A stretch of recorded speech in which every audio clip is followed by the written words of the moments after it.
할렐루야. 서로 인사합시다. 하나님이 당신을 사랑하고 있습니다. 저는 고향이 강원도 동해시입니다.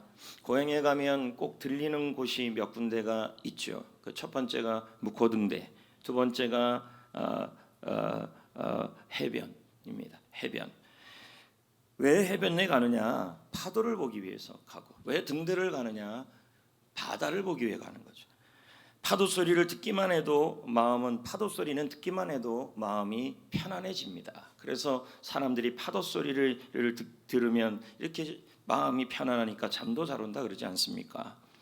가끔 파도 타기를 하는 사람도 봅니다. 가면 이쪽에는 또 파도가 센 데가 또 있기 때문에 그걸 보면 참 제가 느끼는 게 저 파도는 언제 쉬나 이런 생각이 듭니다. 왔다 갔다 왔다 갔다 파도는 쉬지 않더라는 것입니다. 서해 바다하고 또 다른 동해 바다는 파도는 계속 왔다 갔다 왔다 갔다. 그러면서 저는 그 모습을 보며 하나님이 꼭 파도 같다라는 생각이 들었습니다. 왜냐하면 하나님은 우리를 위하여 쉬지 않는 분이시기 때문입니다. 성도 여러분, 하나님은 우리를 향한 목적이 있습니다. 하나님은 그 목적을 우리 가운데 이루기까지 쉬지 않는 분이십니다. 그러니까 예수님이 하나님에 대해서 말씀하시기를 내 아버지가 일을 하니 나도 일을 한다. 이 말은 쉬지 않는다는 얘기죠. 그래서 오늘 말씀 제목은 하나님은 쉬지 않는다. 이 뜻으로 제목을 잡았습니다. 그러면 여러분, 우리를 향한 하나님의 목적이 도대체 뭐기에 하나님은 우리를 향해서 쉬지 않고 계실까요? 그 말씀이 28절을 빼놓고 29절 30절에 나오고 있다는 것입니다. 그냥 보면요 28절만 우리는 좋아하지 사실 29절 23절 때문에 하나님이 28절을 하는 것입니다. 자, 읽어봅시다. 28절 29절 30절 시작.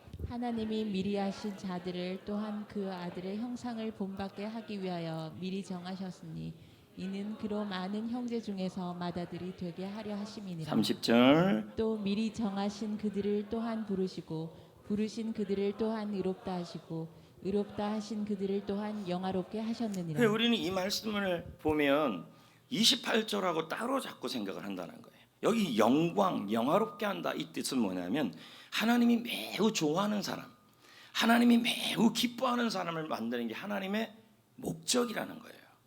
이 목적을 이루기 위해 28절이 필요하다는 얘기예요. 그래서 이 말씀을 보면요 우리를 향한 하나님의 목적이 정확하게 나와요. 이 목적을 이루기 위해 하나님은 쉬지 않으시는데 그것이 무엇이냐면 우리를 부르시고 우리를 하나님 자녀 삼으시고 의롭게 만드시고 그리고 예수 그리스도를 닮게 하시며 우리를 하나님이 기뻐하시는 사람으로 만들기를 원하신다는 거예요. 우리를 하나님을 영화롭게 하는 사람으로 만들기를 원하신다는 거예요. 그래서 우리를 하나님의 위대한 작품으로 만들기를 원하는 게 하나님의 목적이라는 거예요. 그 목적을 이루기 위해 우리에게 일어나는 모든 사건들을 합력하여 유익이 되도록 쉬지 않고 일하신다는 말이에요. 그러니까 하나님의 목적은 여러분이 병 낫고 치유받고 물질 문제 해결되고 그 유익이 목적이 아니라 그 모든 걸 통하여 궁극적으로는 여러분이 예수를 닮고 하나님을 기쁘시게 하는 사람이 되어서 하나님을 영화롭게 하는 작품으로 만드는 게 하나님의 목적이라는 거예요. 비비 위필드 박사는 이 29절 30절을 마치 뭐라고 표현하고 있냐면 하나님의 황금사슬이다. 29절 비비 위필드는 말하기를 30절은 황금사슬이다. 내가 이거 안 올렸나? 황금사슬이다. 올렸구만. 이럴 리가 없거든요. 제가 황금사슬이다. 자, 그럼 뭐예요? 29절부터 30절의 내용이 마치 사슬처럼 연결되어 있다는 거예요. 하나님이 우리를 부르셨고 부르신 우리를 의롭게 하시고 하나님 자녀 삼으시고 그 사람을 영화롭게 하시고 자, 이 사람들이 바로 28절에 하나님을 사랑하는 자, 곧 그 뜻대로 부르심을 입은 자들이다. 비비 위필드가 말하는 것이죠. 우리를 영화롭게 하기 위해 하나님이 우리를 향한 목적, 하나님을 기쁘시게 하는 사람, 하나님의 영광을 드러내는 사람, 하나님을 보면서 매우 좋아하는 사람, 그 사람을 만들기 위해서 하나님은 내 삶 속에 일어나는 모든 일들을 합력하여 선을 이룰 것이다. 그러므로 실패하는 것 같아도 나중에는 유익하게 된다.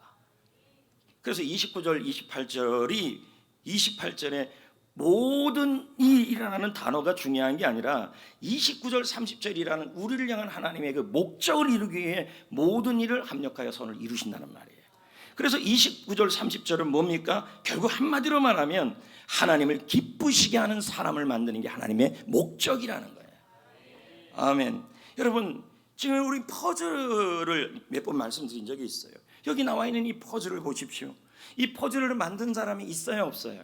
있지요. 저 퍼즐을 만든 사람은 저걸 만들 때 뭘 갖고 만드냐면 목적을 가지고 만들어요. 어떤 목적입니까? 자기 머릿속에 그림이 있어요. 예? 이런 멋있는 그림, 뭐 멋진 그림, 뭐 아톰, 캔디, 그런 그림들을 다, 너무 옛날 사람이나요, 여러분? 아톰, 캔디, 로버트 태권브이, 마징가 제트, 뭐 이런 그림들을 막 머릿속에 우리가 그리고 저 퍼즐 만드는 사람이 그 목적이 있다는 거예요. 그 목적을 이루기 위해 작은 조각, 큰 조각들이 다 뭐합니까? 쉬지 않고 만들어 조각을 다 모아가지고 그 그림을 만드는 게 목적이라는 거죠. 그러니까 우리는 흔히 이렇게 생각해요. 내 삶 속에 일어나는 아픔과 고통과 어려움이 그것이 유익이 되기만을 바라요. 근데 주님이 그것이 유익이 되게 하는 이유는 나를 향한 하나님의 그림을 만들기 위해서예요. 목적을 만들기 위해서예요. 그게 29절 30절이라는 말이에요. 쉽게 말하면 뭡니까? 내가, 여러분이 하나님이 기뻐하시고 하나님이 좋아하시고 하나님을 영화롭게 하는 사람으로 만들기 위해서 그 그림을 여러분 한 명 한 명에게 그 조각이라는 그림을 만들기 위해서 여러분 가운데 일어나는 사건들을 쉬지 않고 유익이 되도록 장소에 집어넣는다는 얘기예요. 우리는 하루하루를 살아갑니다. 참 다양한 일들을 겪습니다. 그러면서 이렇게 어떤 한 사건이 일어나면 이게 무슨 사건이야? 이게 무슨 일이야? 이게 왜 이런 일이 일어났어? 하면서 우리는 당황합니다. 하지만 하나님은 그 모든 사건의 조각들을 통해서 저와 여러분을 만드신다는 거예요. 하나님이 기뻐하는 사람, 하나님을 영화롭게 하는 사람, 하나님의 영광을 드러내는 사람, 하나님이 기뻐하는 작품으로 만들기를 원하신다는 것입니다. 그래서 여러분, 그 모든 일들을 다 어떻게 해요? 합력하여 유익이 되도록 이끄실 것인데, 본문은 우리가 경험하는 다양한 사건을 뭐라고 표현하고 있냐면 현재의 고난이다. 그리고 그 고난에 대하여 온 피조물들과 함께 신음하고 탄식하고 있다고 얘기를 해요. 자, 보자고요. 18절, 22절, 23절 읽어봅시다. 시작. 생각건대 현재의 고난은 장차 우리에게 나타날 영광과 비교할 수 없다. 현재의 고난이 있다고 얘기를 하죠. 22, 23절 피조물이 다 이제까지 함께 탄식하며 함께 고통을 겪고 있는 것을 우리가 아느니라. 안다. 이 고통 때문에 온 인류가 다 고통받고 있다는 거예요. 23절 그뿐 아니라 우리 또한 곧 성령으로 처음 익은 열매를 받은 우리까지도 하나님의 자녀 양자가 될 우리 속에서도 이 탄식하며 이 고통 때문에 탄식하고 있다고 말하고 있는 것입니다. 이것을 다시 한번 제가 설명하면 이런 겁니다. 정리해 봅시다. 한번 보세요. 로마서 8장 전체를 보고 이해하셔야 돼요. 여기 보세요. 하나님은 저와 여러분을 향한 목적을 갖고 있는데 그 목적이 여러분을 영광스러운 작품으로 만드는 게 하나님의 목적이에요. 그 목적을 우리를 통해 하나님의 영광이 드러나기를 원하는 거예요. 그래서 마치 퍼즐을 만드는 사람이 머릿속에 캔디라는 그림을 딱 그려놓고 만든 목적을 갖고 있잖아요. 근데 조각이 다 여기저기 흩어져 있다는 거예요. 그런데 그 조각 하나가 어떤 거는 시커먼 거, 어떤 거는 까만 거, 시커먼 게 까만 거죠.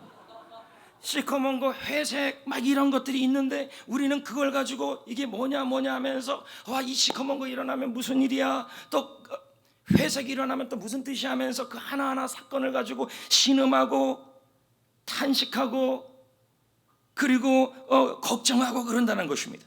그런데 지금 이 말씀에 뭐라고 얘기하냐면 우리를 향한 하나님은 우리에 대해서 그림을 그리고 있는데 하나님의 영광스러운 작품이 되기를 그림을 그리고 있다는 거예요. 그런데 현재는 고통이 너무 많아요.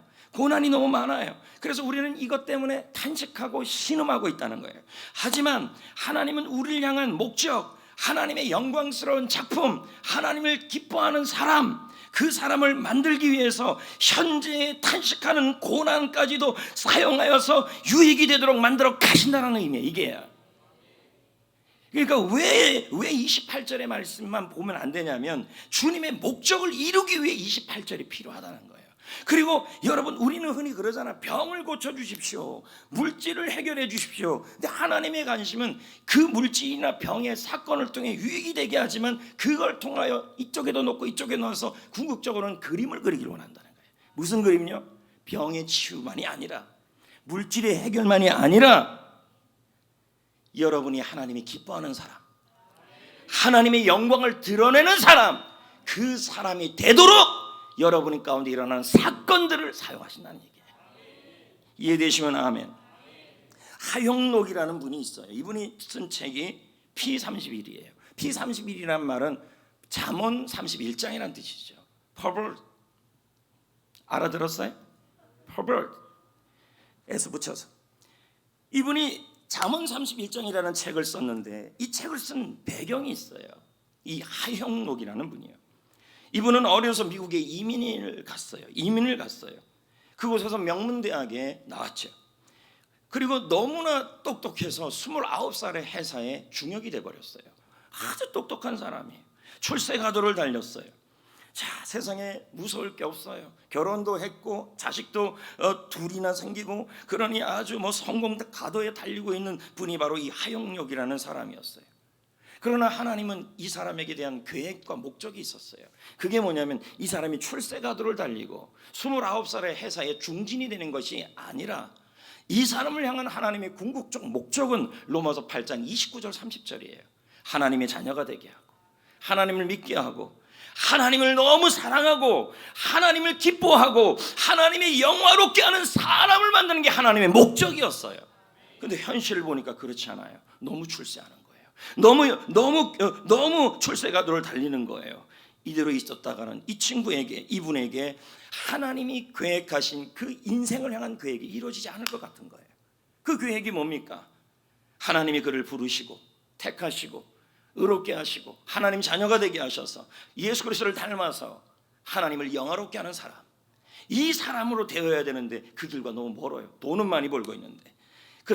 그래서 이 상태로는 안 되겠는지 어떠는지 하나님이 이 사람에게 병이 오게 했어요. 그 병이 뭐냐? 우리 요 안에는 뭐가 있습니까? 여기 뭐가 있어요? 여기에 어디간가 있겠죠. 여러분, 그 심장이 굳어가는 거예요. 그럼 죽는 거 아닙니까? 심장은 굳으면 죽는 거 아닙니까? 근데 보세요, 심장은 굳어가는데 안에 있지, 두 딸 있죠. 거기다가 여러분, 이런 상황이 되니까 그때까지 해왔던 그의 성공이 다 소용이 없게 되는 거예요. 그러니까 여러분, 출세하지만 사실 여러분, 하나님이 없는 출세는 위험한 거예요. 출세했죠. 모아둔 돈을요, 이 심장 하나 고치려는데 돈이 왜 그렇게 많이 들겠습니까? 이식 수술을 해도요, 재산도 소진되고 생명도 무너져가고 있는 겁니다. 이제 그에게 남는 건 하나님밖에 없었어요. 그래서 하나님께 기도했어요. 뭐라고 기도했는지 아십니까? 하나님, 제 심장을 고쳐주십시오. 하나님, 제 심장을 고쳐주옵소서. 하나님, 제 심장을 고쳐주옵소서. 그런데 하나님의 관심은 그분의 심장을 고치는 게 아니었어요. 하나님의 목적은 그분의 심장을 고치는 게 아니었어요. 얼마든지 고칠 수 있죠. 하나님의 목적은 로마서 8장 29절 30절이었어요. 하나님을 영화롭게 하는 사람, 하나님을 사랑하는 사람, 하나님과 멀어지는 사람이 아니라 하나님을 가까이 하는 사람, 하나님의 원래 목적 같은 교회, 예수 그리스도를 담물며 하나님을 영광스럽게 하는 그 사람이 되는 게 하나님의 목적이었어요. 그러니 그 기도를 하는데 병이 낫겠어요? 하나님은 그 병이 낫게 하는 게 목적이 아니라 그 사람을 변화시키기를 원하셨던 거예요. 두 번째, 심장 이식을 하는데요, 두 번째, 이제 심장 첫 번째 했던 게 안 되니까 두 번째 심장 이식을 또 하는 거예요. 얼마나 힘들겠습니까? 돈은 돈대로 들고 기도를 계속 그렇게 하는 거예요. 심장만 고쳐주세요. 심장만 고쳐주세요. 근데 하나님은 우리를 향한 목적은요, 여러분에게 어떤 아픔이 있고 고통이 있는 건요, 그것을 해결하려는 것이 아니라 여러분을 향한 목적을 이루기 위해서예요. 뭐예요? 하나님을 사랑하는 사람, 하나님을 영화롭게 하는 사람, 하나님의 기쁨이 되는 사람, 할렐루야, 그 사람을 만드는 게 목적이었어요. 어느 날 심장 이식 수술을 받는 두 번째 날에 성령님이 그에게 임재했어요. 성령이 그에게 임하는데요, 이런 마음이 드는 거예요. 내가 심장 나오면 뭐하나? 이 심장 나오면 뭐하나? 심장 나온 다음에 다시 옛날 삶으로 또 돌아갈 건데, 여전히 출세가도를 생각하고, 여전히 하나님을 기쁘시게 하지 않고, 여전히 예배를 멀리하고, 여전히 하나님의 영광과 예수를 담는 삶을 살아가지 않는다면 심장 나와서 뭐하나? 이 생각이 드는 거예요. 그런 다음에 기도가 바뀌기 시작했어요. 하나님, 심장 안 고쳐줘도 됩니다. 나를 고쳐주옵소서. 나를 변화시켜 주옵소서. 나를 바꾸어 주옵소서. 내가 새 사람 되게 하여 주옵소서. 내가 제자의 삶을 살게 하여 주옵소서. 내가 하나님을 영광을 드러내는 사람, 하나님을 사랑하는 사람, 하나님이 없으면 못 사는 사람으로 만들어 주옵소서. 기도가 바뀌었어요. 여러분, 하나님의 목적은요, 여러분의 문제를 해결하는 게 먼저가 아니에요. 하나님의 목적은요, 여러분이 변화되기를 원해요. 할렐루야. 그러니까 지금도 여러분, 하나님의 목적을 먼저 아셔야 돼요. 하나님, 내가 하나님을 기쁘시게 하고 하나님을 영화롭게 하고 예수님을 닮고 새 사람이 되고 교회를 사랑하고 믿음으로 살고 하나님의 영광을 드러내는 사람이 되기를 원합니다. 하나님, 나를 변화시켜 주시옵소서 한다면 하나님은 여러분의 사건 하나하나를 합력하여 선을 이루도록 만들어 내시는 분이십니다. 기도가 잘못됐어요. 기도가. 그런 성경을 2번을 읽었어요. 그리고 계속 성경을 읽었어요. 그러면서 그 기도가 바뀐 다음에 성경의 사람이 된 거예요. 성경을 읽고 하는데 이런 말씀이 오는 거예요. 내 이웃을 내 몸같이 사랑하라. 그 말씀이 다가오는 거예요. 그전에는 아무런 건강했을 때는 아무런 말씀도 다가오지 않았는데 자기가 아프고 나니까 하나님 말씀이 전부 귀에 들려오는 거예요. 지금까지 내 가족만 위해 살았대요. 지금까지 나만 위해 살았대요. 그래서 이제부터는 이 구원의 선물을 이웃에게 나누고 싶기 시작했어요. 그래서 새 사업을 시작할 때 돈 벌기 위해서 하는 것이 아니라 이 물질을 통해 이웃을 사랑하기 위해 사업을 하겠습니다. 사람이 바뀐 거죠. 우리를 향한 목적이 있어요, 여러분.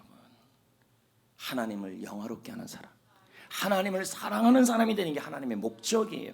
그 목적을 이루기 위해 여러분의 질병, 여러분의 아픔, 여러분의 고난, 그것을 뭐 해요? 주님은 사용하셔요. 그래서 선이 되게 하시는 거예요. 오늘날 이 직장은요, 미국에서 가장 일하고 싶은 직장으로 중에 하나가 되었습니다.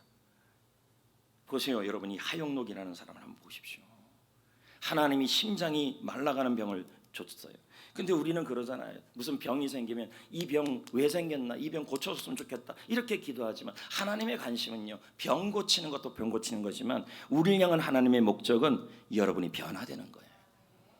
예수를 닮고 하나님을 영화롭게 하고 하나님을 기쁘시게 하고 주님을 사랑하는 그 사람이 되는 게 하나님의 목적이에요. 그 목적을 위하여 지금 여러분 가운데 일어난 그 현재의 고난들을 선이 되게 하고 유익이 되도록 일하실 것이라는 겁니다. 아멘. 지금 여러분의 고난은 뭡니까? 건강입니까? 속 속이는 사람입니까? 자녀들의 학업입니까? 미래입니까? 마음의 병입니까? 가족의 일입니까? 배우자의 일입니까? 물질의 일입니까? 그래서 오늘 말씀처럼 그 일 때문에 신음합니까? 그 일 때문에 탄식합니까? 하지만 하나님은 우리를 부르셨습니다. 우리를 향한 계획을 갖고 있습니다. 우리를 예수님 닮게 하기를 원합니다. 우리를 하나님의 작품으로 만들기를 원하십니다. 이 목적을 이루기 위해 현재의 고난이 합력하여 선을 이루도록 쉬지 않고 일하실 것입니다. 그 부분을 오늘 본문에 이렇게 말씀하고 있습니다. 26절에 쉬지 않는 하나님에 대하여, 성령님에 대하여 이렇게 말하고 있어요. 이와 같이 시작. 이와 같이 성령도 우리의 연약함을 도우시나니. 그러니까 26절은 28절과 29절과 30절과 다 연관이 되어 있다는 거예요. 성령님이 우리의 연약함을 돕는데요. 그러면 연약함이 뭡니까? 무능력한 상태예요. 정상적 생활이 안 되는 불가능한 상태예요. 그럼 보자고요. 건강이 힘들어요. 이게 정상적 생활이 되겠습니까? 속 썩이는 사람이 옆에 있어요. 그럼 뭐예요? 정상적 생활이 안 돼요. 이걸 연약함이라고 표현하는 거죠. 자녀들의 학업 문제, 미래, 마음의 병, 가족의 일, 배우자의 일, 물질의 일, 우리는 이 앞에서 무슨 일을 하냐면 정상적인 일을 못해요. 그리고 무능력함을 경험해. 이것을 연약함이라고 표현합니다. 근데 뭐라 그럽니까? 성령님이 나의 연약함을 돕는다. 이 돕는다는 단어가 뭡니까? 현재형이에요. 이 말은 무슨 뜻입니까? 쉬지 않고 돕는다. 쉬지 않고 돕는다. 계속 돕는다. 끊임없이 돕는다는 거예요. 그리고 돕는다는 단어는 순, 안티, 남번원아인데 순이란 뜻은 뭡니까? 위드예요. 함께하면서 다정하게 이 뜻이에요. 그리고 안티라는 말은 내 손이 미치지 못하는 곳에서도, 람보노마이라는 말은 번쩍 들어서 그 현재의 고난을 움직여 해결해 버리겠다는 거예요. 어떻게 해요? 계속 쉬지 않고. 얼마 전에 여러분 2020년 한국인 행복도 조사를 했어요. OECD 국가가 총 몇 개국이냐면요, 38개 국가예요. 근데 여러분 우리나라가 36위를 했어요. 그러면 뒤에서 몇 등이에요? 3등. 그러면 3년 전에 코로나 일어나기 전에 우리나라 행복도는 OECD 국가 38개국 중에서 몇 등이었냐면 30등이었어요. 그럼 얼마나 떨어진 거예요? 도대체요? 6계단이나 떨어진 거예요. 순위가 많이 떨어진 거죠. 이것은 뭐 하는 거예요? 우리나라 대부분의 국민들이 지금 현재 살아가는 이 삶 속에 정상적 생활이 불가능하고 무능력함을 경험하고 있다는 겁니다. 행복하지 않다라는 거예요. 지금 어떤 고통이 있고 어떤 일이 있는가, 그들의 행복을 막는 게 뭐냐 했더니 설문조사에 했더니 20대에는 뭐냐면 일자리였다는 거예요. 취업의 문제, 그리고 직장 생활의 문제, 이 일들이 자기들의 뭐예요? 자신들의 연약함을 느낀다는 거죠. 무능력하고 어떻게 해야 좋을지 모른다는 그 마음이 있다는 거죠. 그러면 30대부터 50대 우리 교회 대부분 아닙니까? 할렐루야. 소득은 소득인데 소득이 너무 적어요. 왜요? 물가는 올라가죠. 기름값도 올라가죠. 금리는 올라가죠. 이런 거에 세금도 올라가죠. 이런 거에 비해서 자신들이 받는 봉급이 그걸 감당을 못한다는 거죠. 그러니까 뭐 합니까? 무능력을 느끼는 거죠. 이런 상황 속에서 우리는 당장 이 소득 문제 때문에 염려하고 걱정한다는 거죠. 그럼 60대 이상은 뭡니까? 대부분이 건강 문제예요. 나의 건강, 옆에 있는 사람들의 건강. 이런 것 앞에서 무엇을 경험하냐면 무능력, 정상적 생활을 하지 못하는 연약함을 경험한다는 것입니다. 근데 주님은 뭐라고 말씀하시고 있는 것입니까? 우리는 이 현재의 고난으로 무능력을 경험하고 행복하지 못하고 탄식하고 신음하며 어찌해야 좋을지를 모를 이때 우리 주님께서는 오늘 우리에게 말하는 것입니다. 그 모든 것들, 그 어려운 것들, 그것이 당장 해결되는 것도 더 중요하지만 우리 주님은 이 상황을 통해, 이런 현실을 통하여 우리를 향한 하나님의 궁극적인 목적을 이루기를 원하신다는 거예요. 주님 없으면 못 사는 사람, 하나님을 사랑하는 사람, 하나님을 영광스럽게 하는 사람, 하나님께 영광을 돌리는 사람, 그 사람을 만들기 하기 위해 지금의 이 고난 가운데 무능함을 느끼는 여러분을 향하여 주님은 그 문제들을 쉬지 않고 들어서 해결해 주시고, 또 다른 문제가 없으면 또 들어서 해결해 주신다고 말씀하고 있는 거예요. 아멘. 그래서 합력하여 선을 이루게 하신다는 거죠. 한번 상상해 보세요. 인생을 살다가요, 어느 날 이렇게 길을 가고 있는데 앞에 큰 통나무가 있어요. 큰 통나무가. 근데 여러분, 이걸 치워야 한 걸음을 나갈 수가 있어요. 내 힘으로 안 돼요. 정상생활이 안 돼요. 쩔쩔매고 있어요. 바로 이걸 얘기하는 거예요. 이럴 때 성령이 나의 연약함을 도우시나니. 그럼 뭐예요? 이럴 때 나의 연약함이 있다 할지라도 쉬지 않고 그 장애물을 번쩍 들어서 옮겨주시고, 또 생기면 또 옮겨주시고, 또 생기면 또 옮겨주셔서 그 일이 내 인생에 유익이 되게 만들어준 다음에 결국은 내가 하나님이 그린 그 그림에 예수 그리스도를 담는 모습이 보이게 하기 위해서라는 거죠. 쉬지 않고 도와줄 겁니다. 가정 문제, 물질 문제, 자녀 문제, 직장 문제, 건강 문제, 결혼 문제, 쉬지 않고 도와주신다는 거예요. 아멘. 근데 우리는 가끔씩 이런 말을 해요. 힘을 내자. 하자. 근데 여러분, 힘을 내는 것도 힘이 있어야 또 내시죠. 힘이 없을 때도 있어요. 정말 힘들 때는요, 힘을 낼 힘도 없어요. 그러니 더 힘들죠. 근데 오늘 말씀에 성령님이 우리 보고 뭐라고 말합니까? 힘을 내라고 얘기하지 않아요. 뭐예요? 힘이 되어줄게. 억지로 힘을 내지 않아도 된다. 내가 너를 도와줄게. 내가 너의 힘이 될게. 이거예요. 여러분, 넘어진 자리는 하나님이 떠나는 자리가 아니라, 약함의 자리는 하나님이 여러분을 버린 자리가 아닙니다. 넘어진 자리, 약해진 자리는 우리 성령 하나님의 품입니다. 성령님이 우리를 쉬지 않고 도와주실 줄 믿습니다. 그래서 신재용 목사는 말합니다. 넘어질 거라면 하나님 앞에서 넘어지고, 약해질 거라면 하나님 앞에서 약해져라. 그러므로 약해도 괜찮다. 왜냐하면 약해서 하나님이 함께하는 삶이 가장 좋은 삶이다. 그렇게 말씀하고 있는 겁니다. 사랑하는 성도 여러분, 성령님은 현재의 고난 앞에 여러분이 정상적 생활을 하지 못한다 할지라도 모든 일이 합력하여 선이 되도록 쉬지 않고 도와주실 것입니다. 여러분을 그래서 궁극적으로 하나님이 여러분을 향하는 계획, 목적, 하나님이 기뻐하는 사람, 하나님이 좋아하는 사람, 하나님의 영광스러운 작품으로 만들기 위해서 지금의 고난도 사용할 것이라는 겁니다. 그러므로 지금의 질병을 고쳐달라, 지금의 환난을 해결해달라가 먼저가 아니라 주여 나를 변화시켜 주옵소서예요. 내가 주님을 더 사랑하겠습니다. 더욱더 예배를 사랑하겠습니다. 하나님을 더 사랑하겠습니다. 그게 먼저예요. 요셉을 보세요, 여러분. 요셉, 하나님이요, 자, 요셉에게도 어려운 일들이 많았잖아요. 그 힘든 일이 다 많았는데 그 해가 되는 그 일들이 하나님이 뭐가 되게 만들었어요? 선이 되게 만들었잖아요. 근데 하나님의 목적은 이 어려운 일을 해결하여 선이 되는 게 목적이 아니라 그렇게 함으로 요셉이라는 인물을 향한 하나님의 목적을 이루기 위해서요. 그게 뭔데요? 구원하는 사람, 하나님을 사랑하는 사람, 그 사람을 만들기 위해 그 어려운 일들을 해결해서 유익이 되게 한 거예요. 오늘도 쉬지 않고 도와주십니다. 여러분의 연약함을 도와줄 것입니다. 쉬지 않고 도와줄 것입니다. 그래서 여러분에게 작품이 되도록 만들어 줄 것입니다. 그것뿐입니까? 여러분을 위해서 도와만 주는 것이 아니라 쉬지 않고 기도도 하실 것입니다. 여러분, 너무 힘들면 기도가 나와요, 안 나와요? 안 나오죠. 현재의 고난이 너무 어려우면 기도가 안 나와요. 가정의 어려움, 질병의 어려움, 물질의 어려움, 환경의 어려움, 뭐가 또 빠졌어요. 뭐가 뭐 빠진 게 뭐 그런 게 막 있을 때, 어떨 때는 정상적 생활이 안 될 때 기도가 안 나와요. 근데 그때도 주님이 뭐라고 말씀하신지 보자고. 26절.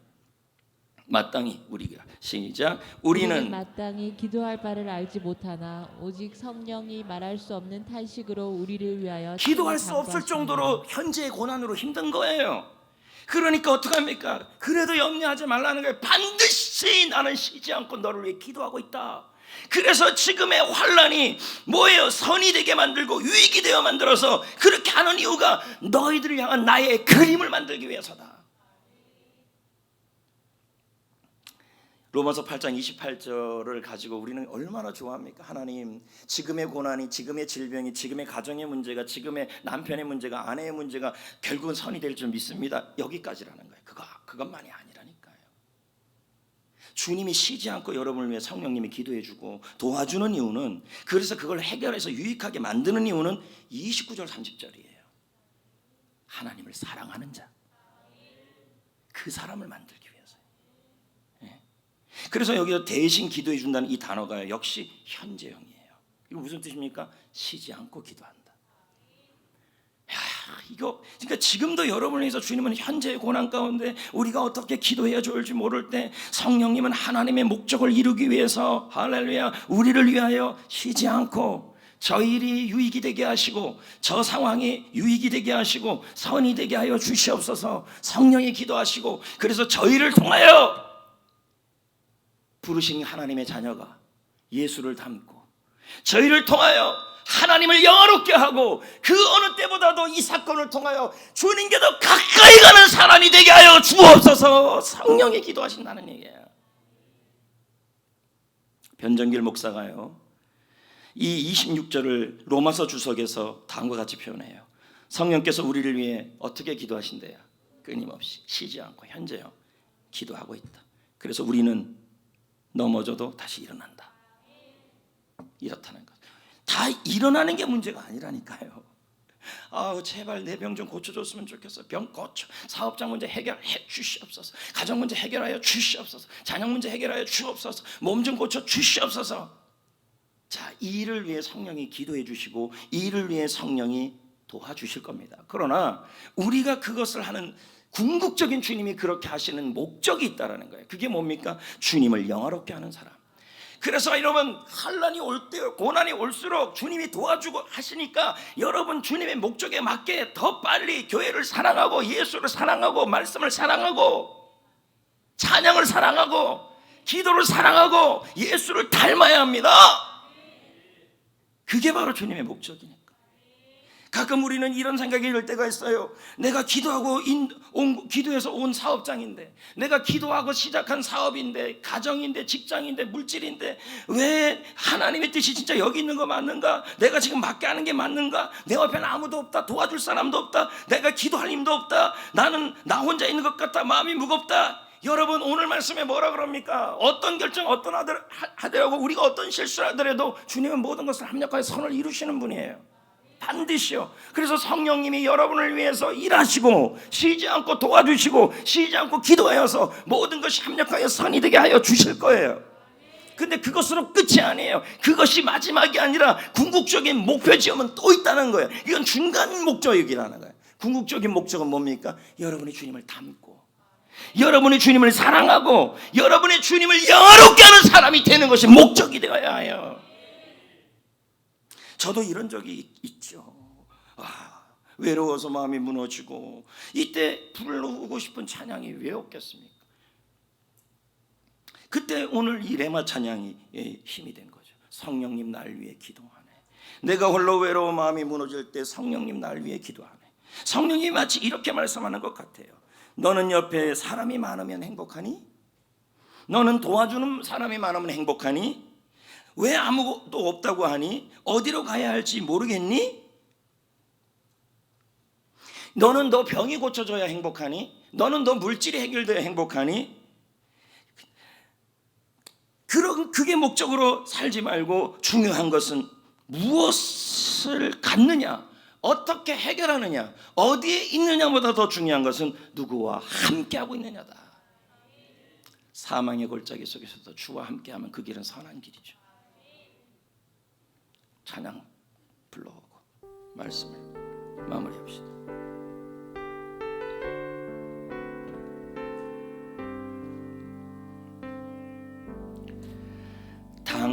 당신이 지쳐서 기도할 수 없고 눈물이 빗물처럼 흘러내릴 때 성령님 아시네. 당신의 약함을 사랑으로 돌봐주시네.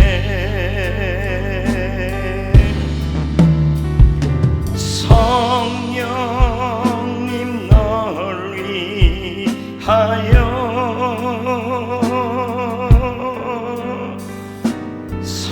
성령님 기도하네.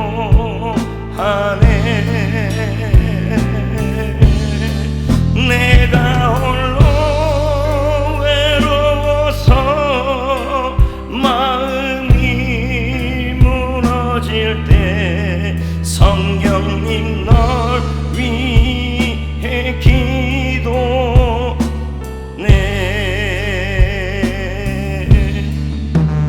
당신이 외로이 홀로 남았을 때 당신은 누구에게 위로를 얻나. 성령님 아시네. 당신의 마음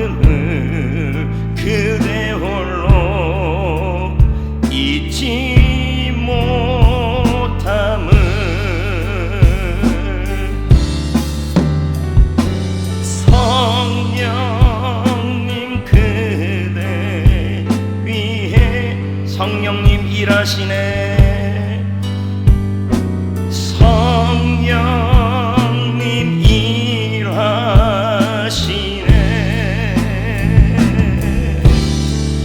내가 홀로 외로워서 마음이 무너질 때 성령님 널 위해 기도하네.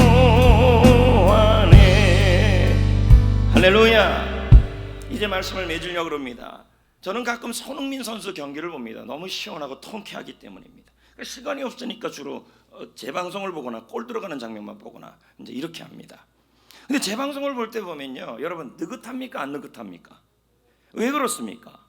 이미 이긴 것을 알고 있기 때문에, 결정되어 있기 때문에 마음에 졸일 이유가 없고 여유가 있다는 것입니다. 여러분, 제가 왜 이런 얘기를 할까요? 우리의 삶도요, 이미 하나님이 결정해 놓았습니다. 할렐루야. 우리를 부르시고 예수를 닮고 영화롭게 하기로 하나님은 계획해 놓으셨습니다. 그러므로 현재의 고난이 아무리 극심하다 할지라도 우리를 넘어뜨릴 수는 없습니다. 아멘. 하나님은 우리를 이미 영광스러운 작품으로 만들 것이기 때문인 것입니다.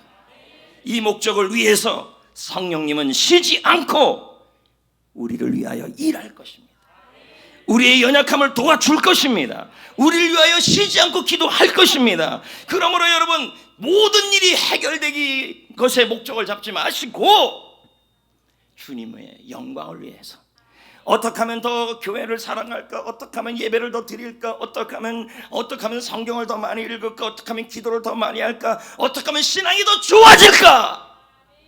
거기에 목적을 두신다면 지금 여러분의 있는 고난은 빨리 해결될 겁니다.